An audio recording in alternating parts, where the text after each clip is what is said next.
works. Maybe a bit higher, that's good. Thank you. Oh, you're nearly there. Only 15 minutes or so to drinks.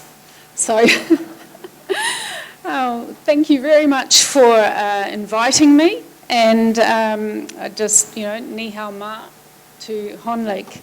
And greetings from Dr. Marewa Glover, my colleague in New Zealand.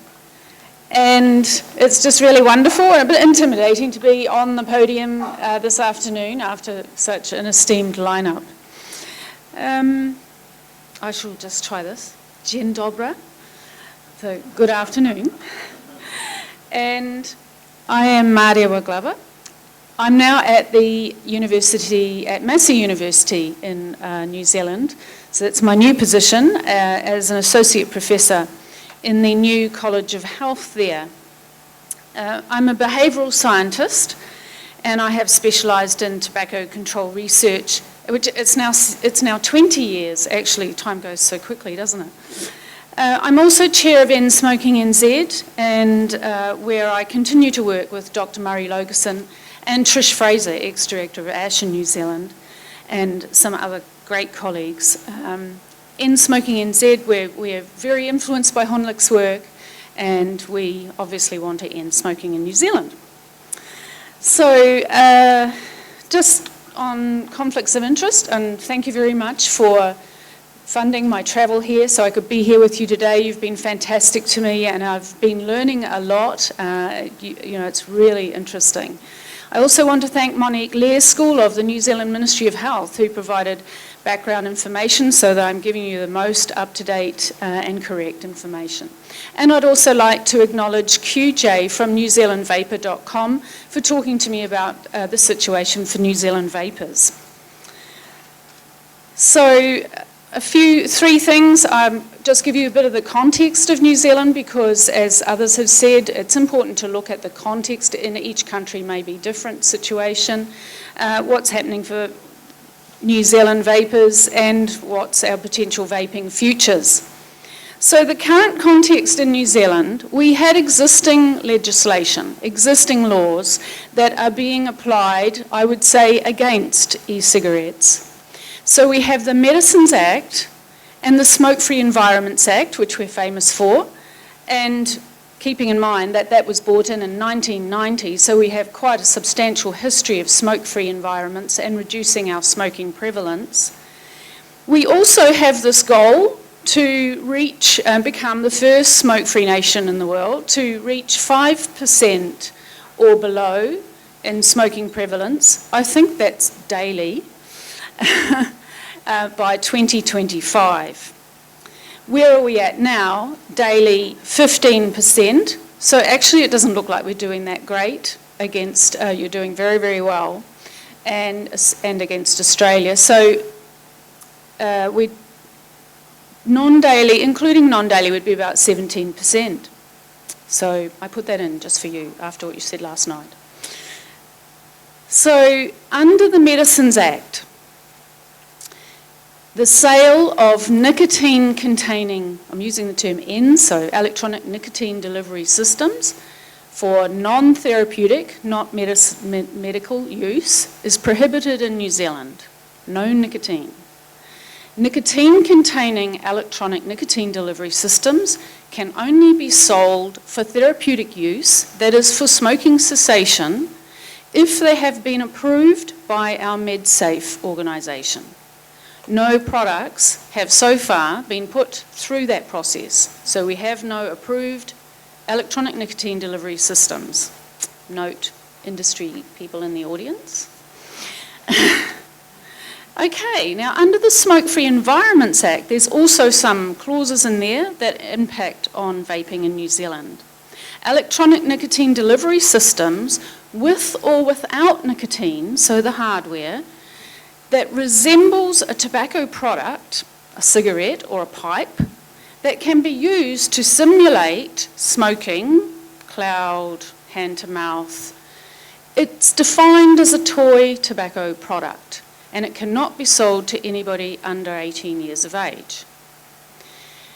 Ends containing nicotine derived from tobacco and not registered as a medicine under the Medicine Act, they are defined under the Smoke-Free Environments Act as an oral tobacco product that is not smoked.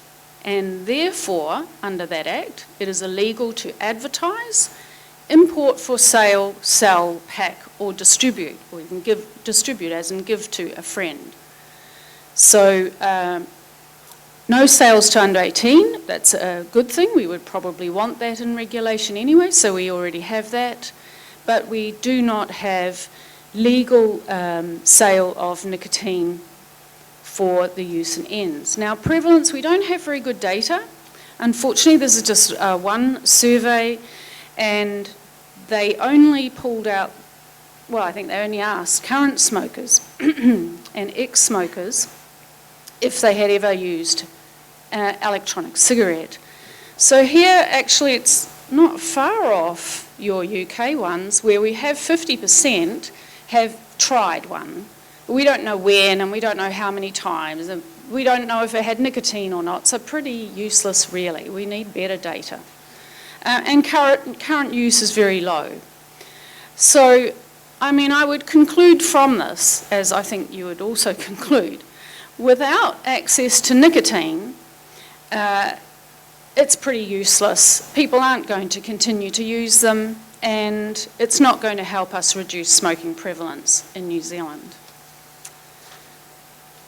So, where to for the land of the long white cloud? The Māori name for New Zealand is Aotearoa, and that's what it means, land of the long white cloud.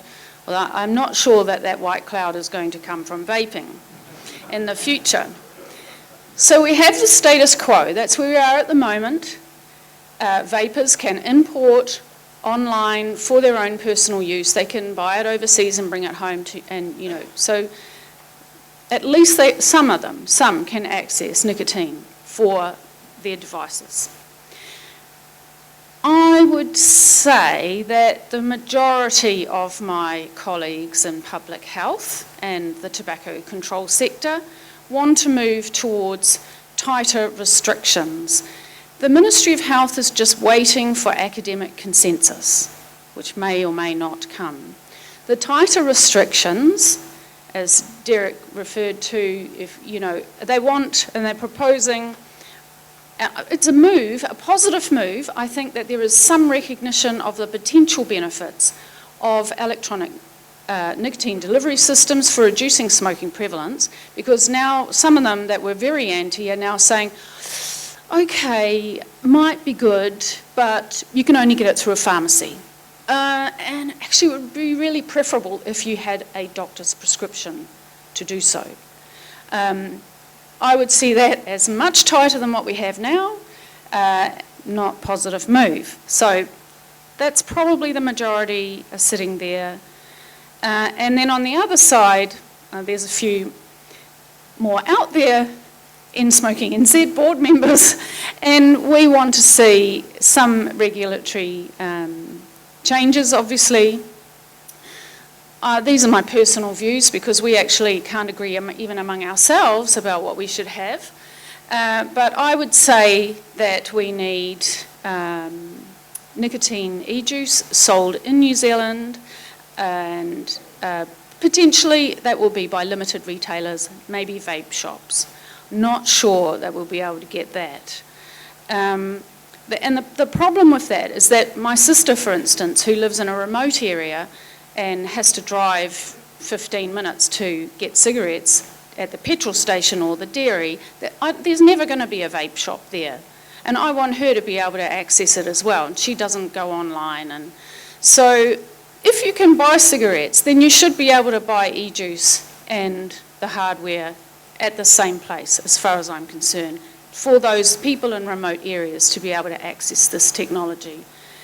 I'm learning more that, those people who go in for the first time, they need information to help them choose the right product and what's going to work for the most effect for them. So I think that we're going to have to allow some point of sale, at least point of sale information, which would otherwise be called marketing. Otherwise, in New Zealand, I think we will not let go. We won't allow broader marketing.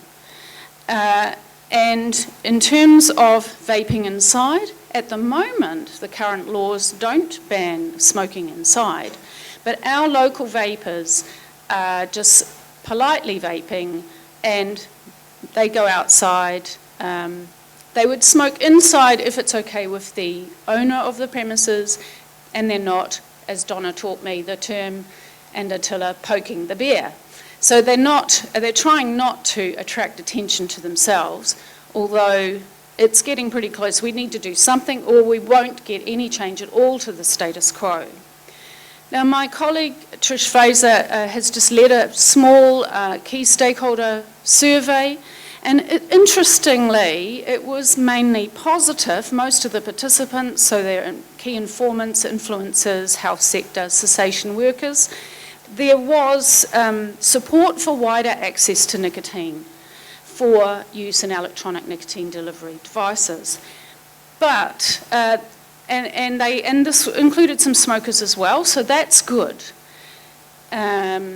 Also, though, they all want more information. So ignorance is a real problem, and I know just from how much I've learned from my Australian mates over the ditch, and just being here with you all, we've got to do a lot of work with our local tobacco control sector, our cessation workers, in just, removing some of that ignorance around this new phenomenon. I'd just like to share a Māori proverb, he aha te mea nui, he tangata, he tangata, he tangata. What is the most important thing? It is people, it is people, it is people. Debate towards a consensus in New Zealand and potentially elsewhere about what laws we're going to need is being limited by a focus on electronic nicotine delivery devices as a product in relation to tobacco products only, not as a product, a new technology, a product standalone on its own. And vapers are mistakenly classified and thought of only as smokers, and this is holding us back. It's stopping us from seeing outside the tobacco control framework, that box.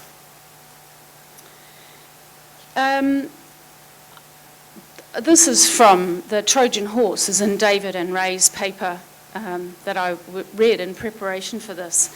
And I want to propose that ends are a Trojan horse, but not in the sense feared by those opposed to electronic cigarettes.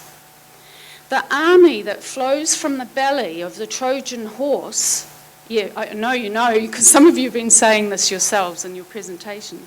The army that flows from the belly of the Trojan horse will grow in number until they swamp us in tobacco control, and in their thousands, they could rise up larger than the David we have ever been against the Goliath tobacco industry.